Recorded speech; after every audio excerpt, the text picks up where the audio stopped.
Hey guys, all right, welcome back to the first week of school after spring break.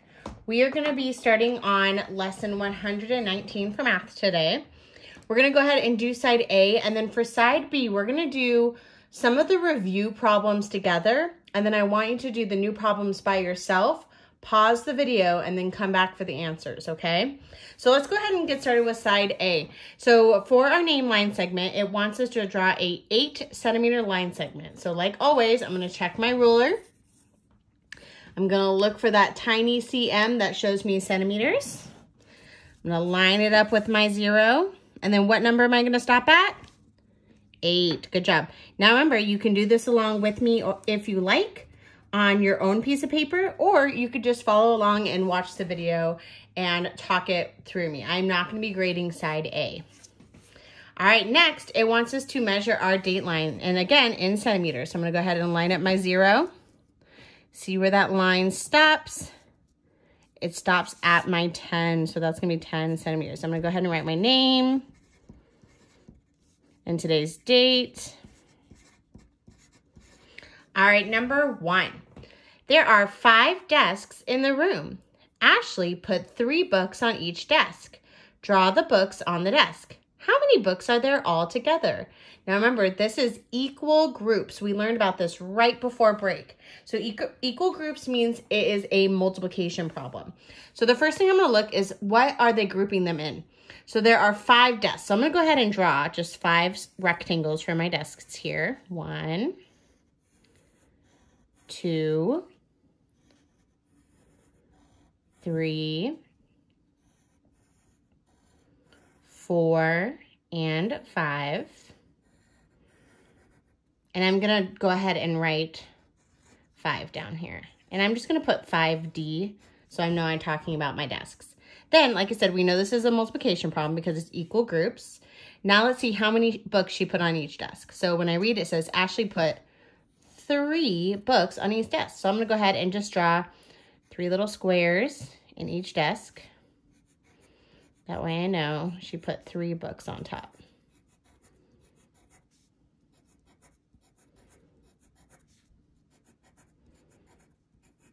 Then I'm going to do 5D times 3B books equals what?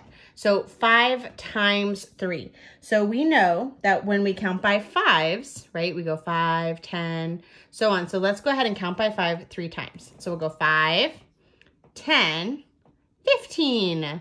So there are 15 books altogether.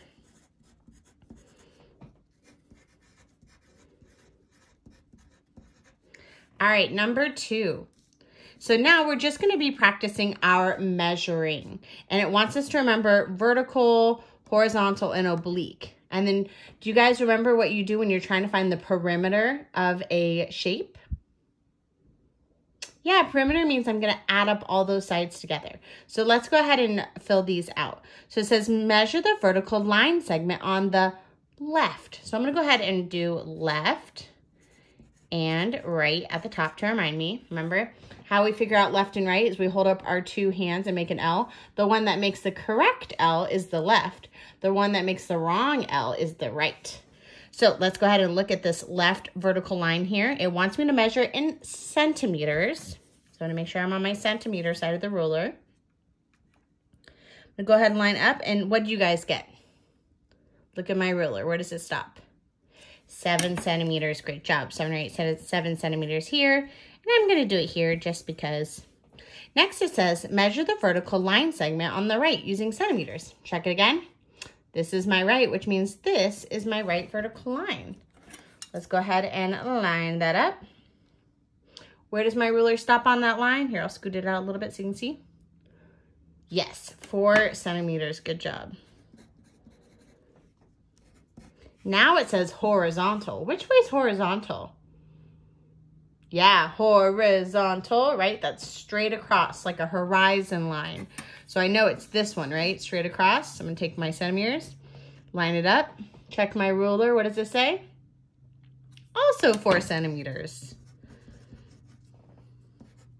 Now let's look at the oblique line. Do you remember which way is oblique? oblique. Yep, that is my diagonal line, right? So let's go ahead and line that guy up. Where do you see my diagonal line ends? How long is that? Yeah, 5 centimeters. Good job.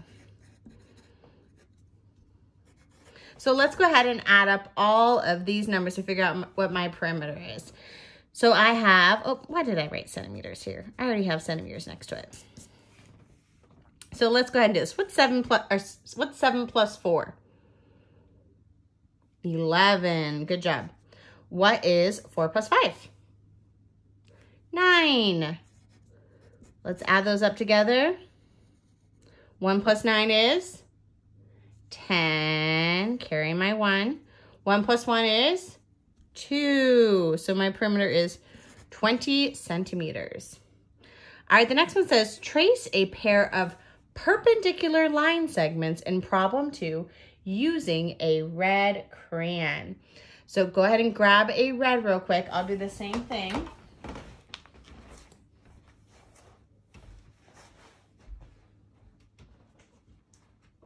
Now, who remembers what a perpendicular line is?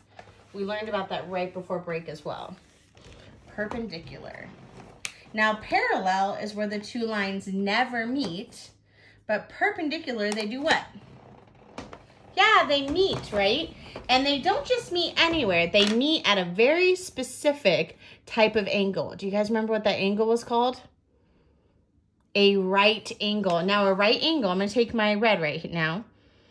A right angle always has that little box in it. And do you remember how many degrees that is? Yeah, 90 degrees. A right angle is always 90 degrees. It's that perfect square. And we know that it's a perfect square when I can stick my ruler in there and both sides touch perfectly. So look, I have another one straight across from it too. Let's check this corner and see if this one's 90 degrees. Ooh, are both of my ruler sides touching? No. What about this one? No. So I only have 2. So I automatically know, since these are both 90 degrees, this is a perpendicular line. And this one's a perpendicular line. So you can go ahead and do those. Even though it says only 2 line segments, we know that both of these are perpendicular corners, right? All right, now it says, number 4, find an example of a cylinder in your classroom or your house. A cylinder. What could I find around the house that is in a cylinder shape? Let's look. I'm going to walk. Oh, wow. I have this fake plant right next to me. This is really big. I'm going to show you under here. Does this look like a cylinder? It does. So I could write my plant. See if you guys can find something. Oh, look, now my plant foam came out. See if you guys can find something around your house that isn't a cylinder. Remember we talked about a Coke can is a cylinder, right? Or a Pringles can. Maybe you guys have Pringles. Or a Quaker Oats container normally isn't a cylinder. So I have a plant. You guys can write plant too. Now, find an example of a sphere. A sphere would be like a bouncy ball, right? Or a globe. And unfortunately, I don't have a single thing that's in my house that is a sphere. So I'm going to go ahead and just think of something. And we just said a ball and a globe. So I'm going to go ahead and write ball and globe. I used to have a globe in my house, but I brought it to school. Now it says, write 617 using digits. Now what's a digit?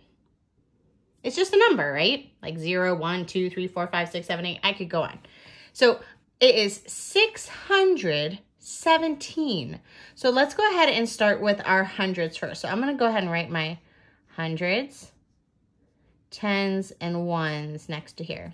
Oh, and I'm going to switch back to pencil. I was having too much fun in my red. So hundreds. I'm going to go ahead and say 600. So how many hundreds do I have? 6.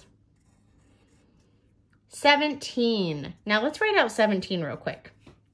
I have 1 in my tens, and I have a 7 in my ones. So my number is 617. Now it wants me to write this in expanded form. So I'm going to go ahead and do my plus signs. And I'm going to do the same thing. How many hundreds do I have? 6. How many tens do I have? 1. So one group of 10 is worth how much? 10. Then go to my ones. How many ones do I have? 7. All right, then we're going to go ahead and look at number 6.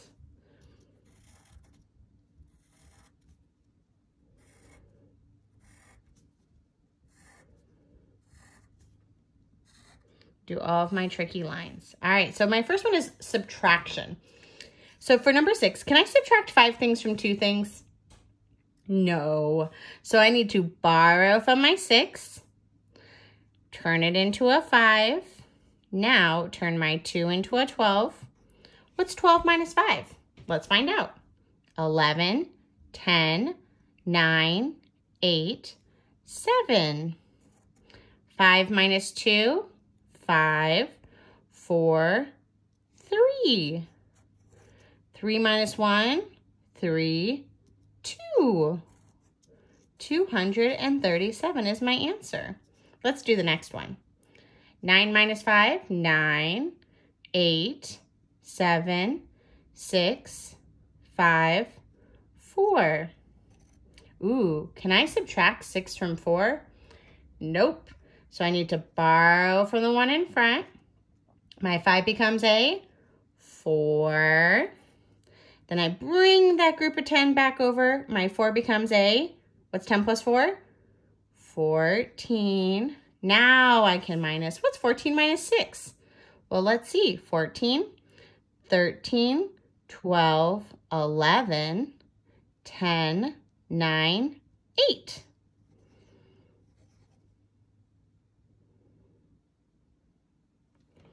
All right, now let's go ahead and look at the next one. 4 minus 3 is 1. Now I'm going to go back through and look.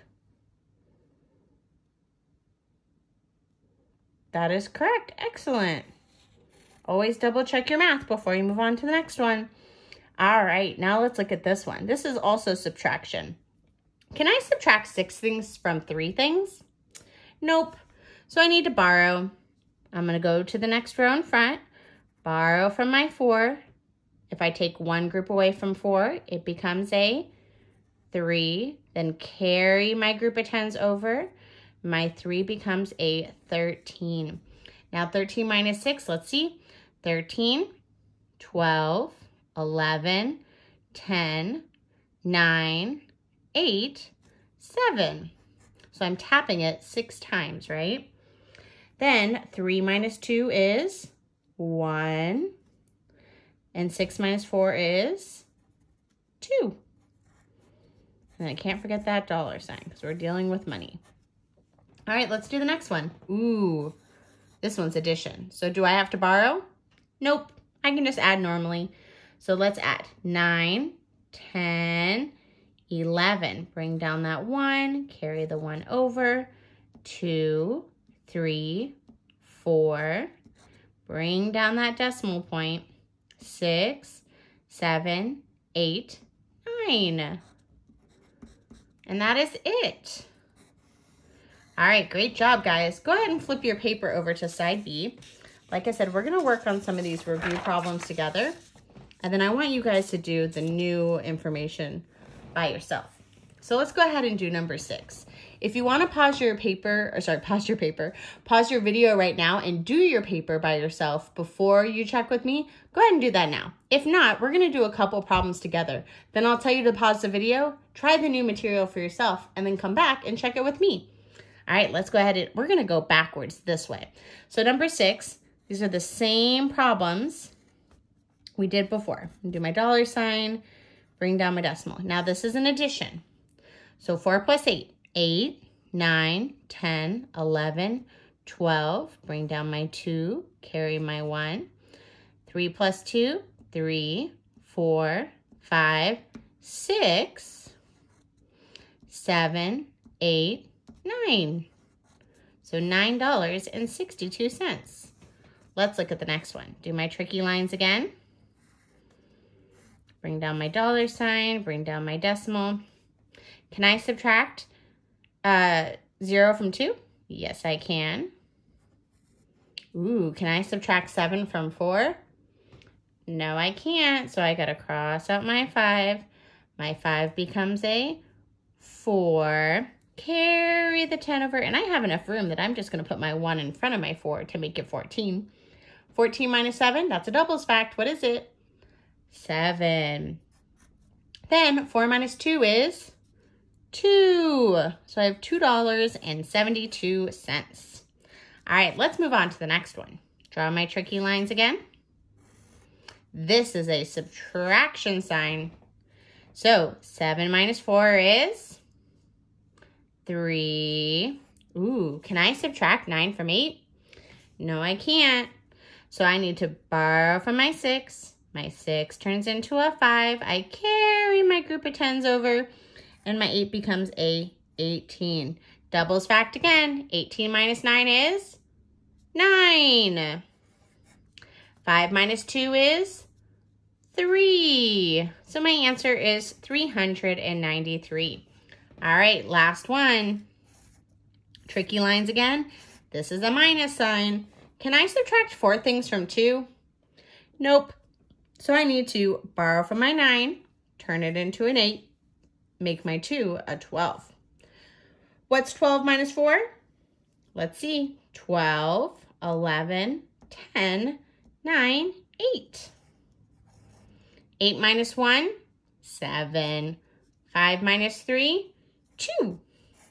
So my answer is 278. Let's go ahead and do number 5 together as well, because we know these ones. We've been practicing these for a while, right? So this time, let's try expanded form first and then do our digits. So my number is 237. So I'm going to go ahead and write it as I'm reading it. So 237. That was pretty easy.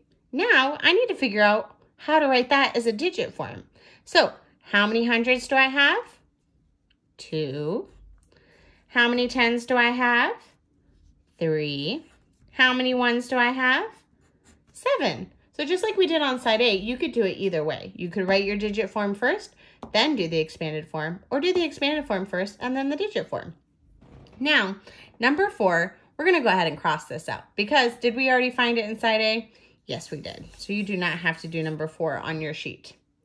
Now, for number 3, trace the perpendicular lines. I do want you to do that by yourself and then come back to me.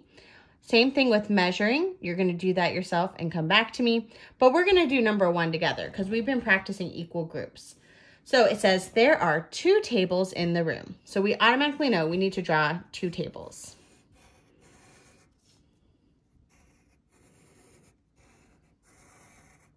Now it says Brendan put 6 books on each table. 1, 2, 3, 4, 5, 6. 1, 2, 3, 4, 5, 6.